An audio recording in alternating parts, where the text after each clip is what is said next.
बाबर ने 1528 में अपने सेनापति मीर बाकी को अयोध्या के भव्य राम मंदिर को तोड़ने का आदेश दिया। इतिहासकार कनिंघम के अनुसार श्री राम मंदिर को बचाने के लिए हिंदुओं ने जान की बाजी लगा दी थी। 1,74,000 हिंदू वीरों के बलिदान के बाद ही मुगल मंदिर को हानि पहुंचा सकते थे। मंदिर इतना मजबूत था कि तोड़ने के लिए तोप के गोलों का इस्तेमाल करना पड़ा। मंदिर को नष्ट करने के बाद जलाल शाह ने हिंदुओं के खून का गारा बनाकर लाखौरी ईंटों से बाबरी मस्जिद का निर्माण कराया था। बीटी नरेश मेहताब सिंह को जब मंदिर पर आक्रमण की जानकारी मिली तो उन्होंने बद्रीनाथ तीर्थ यात्रा रद्द कर दी और सैनिकों के साथ मीर बाकी से जा भिड़े। 17 दिन चली भीषण जंग में दोनों ओर से असंख्य सैनिक मारे गए।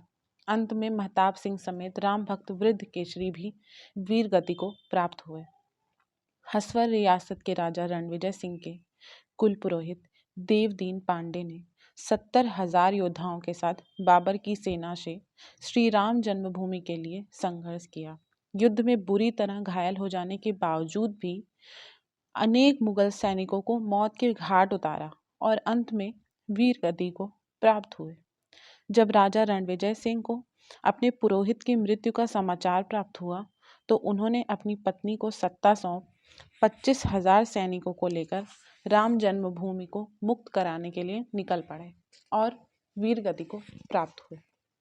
राजा के बलिदान के बाद महारानी ने आनंद संप्रदाय के महंत स्वामी महेश्वरानंद के साथ मिलकर श्री राम जन्मभूमि का संघर्ष जारी रखा। स्वामी महेश्वरानंद के नेतृत्व में मठों, मंदिरों और अखाड़ों के असंख्य नागा संप्रदायी, गोरक्षपंथी, दिगंबर, निर्मोही अखाड़े और निर्वाणी साधुओं ने भी अस्त्र उठा लिए। इन्होंने शत्रुओं पर छापा मार नीति अपनाई थी। मीर बाकी इतना डर गया था कि ताशकंद भाग गया। हुमायूं काल में भी महारानी और स्वामी महेश्वरानंद लगातार संघर्ष करते रहे। इन्हें 10वें युद्ध में सफलता मिली और श्री राम जन्मभूमि 2 से 3 वर्षों तक मुगलों से मुक्त रही। बाद में दोनों योद्धा मुगलों की विशाल सेना से लड़ते हुए वीर गति को प्राप्त हुए। अकबर के समय में कोयम्बतूर से आए रामानुज संप्रदाय के स्वामी बलराम आचार्य ने श्री राम जन्मभूमि को मुक्त कराने के लिए 20 युद्ध लड़े। बाद में बीरबल और टोडरमल की सलाह पर अकबर ने वहां एक छोटा मंदिर बनाने की अनुमति दे दी। शाहजहां के काल तक मंदिर में निर्विघ्न पूजा होती रही। 90 वर्ष निर्विघ्न पूजा होने के बाद औरंगजेब ने अपने सिपह सलार जाबाज खां को सेना समेत मंदिर नष्ट करने भेजा। अयोध्या के अहिल्या घाट पर परशुराम मठ था। वहां बाबा वैष्णव दास रहते थे। उनके साथ चिमटाधारी साधुओं की एक विशाल शिष्य मंडली थी। इन्होंने चिमटे और त्रिशूलों के साथ मंदिर की रक्षा की और जाबाज खां को उल्टे पांव भागना पड़ा। औरंगजेब ने दूसरी बार सैयद हसन अली को विशाल सेना के साथ मंदिर नष्ट करने भेजा। बाबा वैष्णव दास ने समय रहते गुरु गोविंद सिंह जी से संपर्क साधा। वे सेना समेत मंदिर की रक्षा के लिए अयोध्या पहुंच गए। उन्होंने साधु सेना के साथ मिलकर मुगल सेना को धूल चटा दी। हसन अली सआदतगंज के मोर्चे पर मारा गया। 1664 में औरंगजेब ने फिर एक विशाल सेना मंदिर तोड़ने के लिए भेजी, लेकिन तब तक गुरु गोविंद सिंह भी लौट चुके थे। मुगल सेना ने चबूतरे पर बने लघु मंदिर को तोड़कर गड्ढा बना दिया, लेकिन श्रद्धालु वहीं आकर पूजा करते रहे। अमेठी के राजा गुरुदत्त सिंह और पिपरा के राजकुमार सिंह ने नवाब सादत अली से श्री राम मंदिर के लिए संघर्ष जारी रखा। हिंदुओं के लगातार हमले से तंग आकर नवाब ने पूजा और नमाज दोनों की अनुमति दे दी। आज़ादी से पहले एक अंग्रेज सिपाही अब्दुल बरकत ने फैजाबाद जिलाधीश के नायर के सामने बयान दिया कि 22 से 23 दिसंबर 1941 की रात करीब 2 बजे उसने मंदिर के अंदर हल्की रोशनी देखी, जो बाद में सुनहरी हो गई।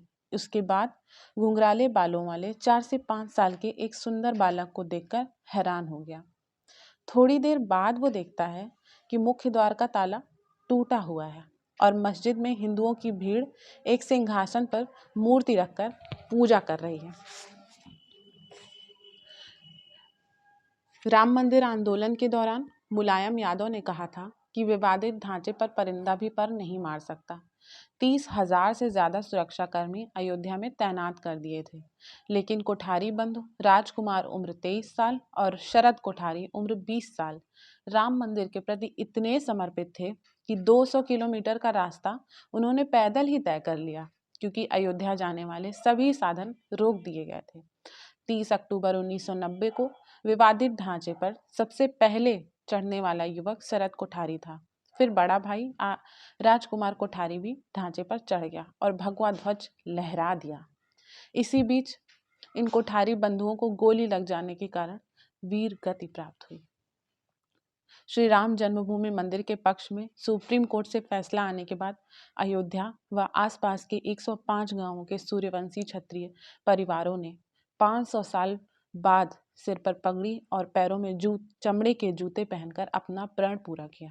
दरअसल इनके पूर्वजों ने 16वीं सदी में मंदिर बचाने के लिए मुगलों से युद्ध लड़ा था, लेकिन वे युद्ध में हार गए थे। बता दें, ठाकुर गज सिंह के नेतृत्व में मुगलों से जंग हुई थी। हारने के बाद गज सिंह ने श्री राम जन्मभूमि मंदिर पर कब्जा होने तक पगड़ी व जूते न पहनने की प्रतिज्ञा ली थी, और इसी प्रतिज्ञा का पालन उनकी आने वाली पीढ़ियों ने भी किया। श्री राम जन्मभूमि मंदिर के लिए हिंदू समाज ने 78 धर्म युद्ध लड़े, जिनमें 3,50,000 से ज्यादा हिंदू वीरों ने अपने प्राणों की आहुति दी थी। 5 अगस्त 2020 को प्रधानमंत्री नरेंद्र मोदी ने श्री राम जन्मभूमि पर राम मंदिर के शिलान्यास किया और इसी के साथ भव्य श्री राम मंदिर की नींव पड़ गई। 500 सालों तक हिंदू समाज के सतत संघर्ष के बाद आज अयोध्या में भव्य राम मंदिर बन रहा है। मंदिर की ऊंचाई 101 फीट होगी। सिर्फ नींव में ही 2 लाख ईंटें लगी हैं, जिन पर श्री राम लिखा हुआ है। जय श्री राम।